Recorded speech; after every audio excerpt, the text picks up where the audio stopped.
Assalamualaikum warahmatullahi wabarakatuh. Teman-teman, selamat datang kembali di Dollar Hunter.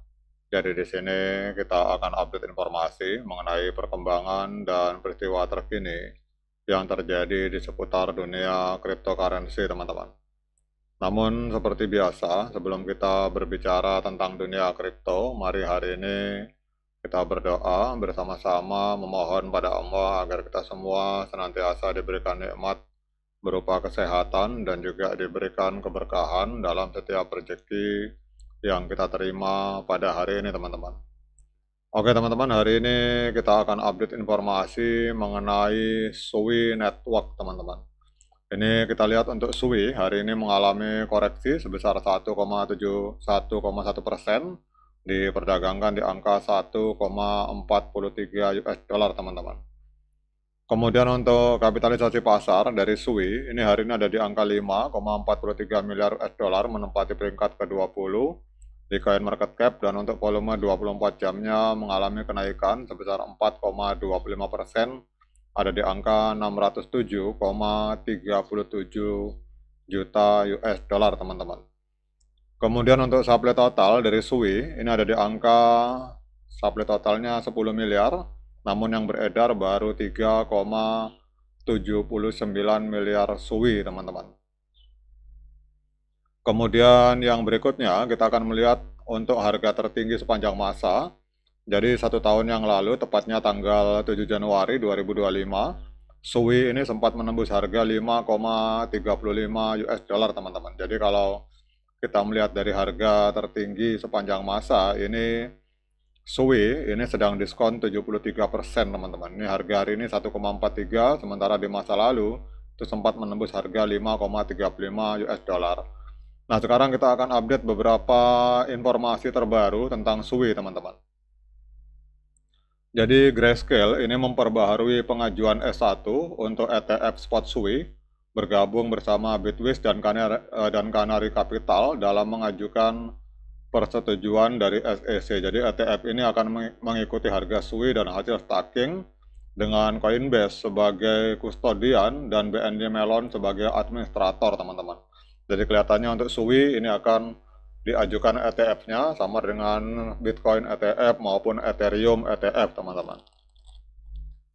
Jadi apa artinya ini? Ini merupakan sebuah kabar positif untuk Sui karena persetujuan ETF itu dapat membuka akses modal institusional dan juga akan meningkatkan likuiditas. Namun jadwal SEC memang masih belum pasti, dan juga pembukaan kunci token sebanyak 54 juta Sui senilai sekitar 80 juta US dollar pada minggu depan itu kemungkinan akan memberikan tekanan sementara pada harga, teman-teman.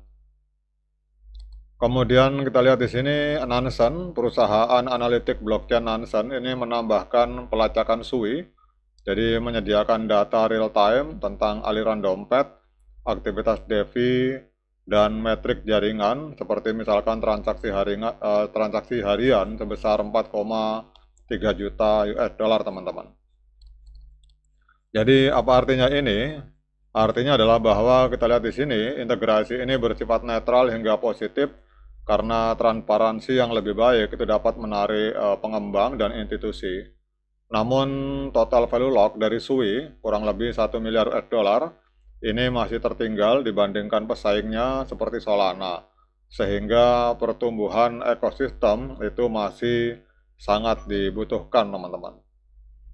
Kemudian kita lihat di sini, Sui juga mengadopsi pendekatan proaktif dalam menghasilkan pendapatan dengan memanfaatkan mata uang sintetis dan perdagangan saham sambil bertujuan mengendalikan 5% dari total pasokan secara strategis, teman-teman. Jadi ini kemudian juga Sui mengintegrasikan privasi pada tingkat protokol. Jadi ini akan meningkatkan daya tarik institusional dan kepatuhan terhadap regulasi. Jadi kalau kita lihat di sini hampir semua proyek kripto ini kelihatannya mulai bergeser ke arah privasi koin, teman-teman. Jadi dalam fitur blockchain-nya mereka mengembangkan protokol privasi.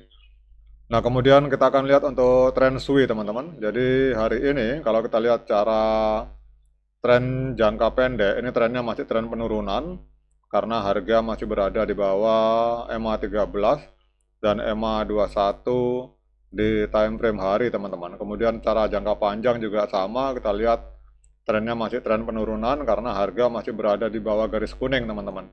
Jadi garis kuning ini adalah garis EMA 200 hari. Jadi kalau kita lihat di sini bahwa untuk SWI ini masih cara tren jangka panjang, trennya masih tren penurunan karena harga masih berada di bawah EMA 200 hari, teman-teman.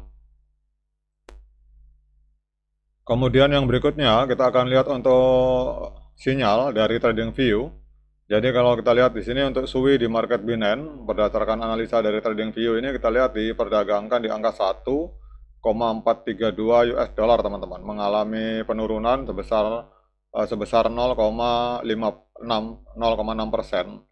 Nah, kemudian untuk indikator-indikator yang masuk dalam kategori moving average, kita lihat di sini sinyalnya adalah strong sell, artinya penjualan yang sangat kuat. Ini mengindikasikan bahwa posisi penjual itu masih lebih banyak dibandingkan posisi pembeli, teman-teman. Sementara untuk indikator yang masuk dalam kategori osilator, ini sinyalnya adalah sinyal netral, teman-teman. Jadi kita lihat di sini, kemudian pada saat osilator digabungkan dengan moving average, kita lihat untuk hari ini berdasarkan analisa dari TradingView, sinyal untuk SWI, ini SWI network sinyalnya adalah sinyal sell atau penjualan, teman-teman. Karena kalau kita perhatikan di sini ada 14 indikator yang menunjukkan sinyal penjualan.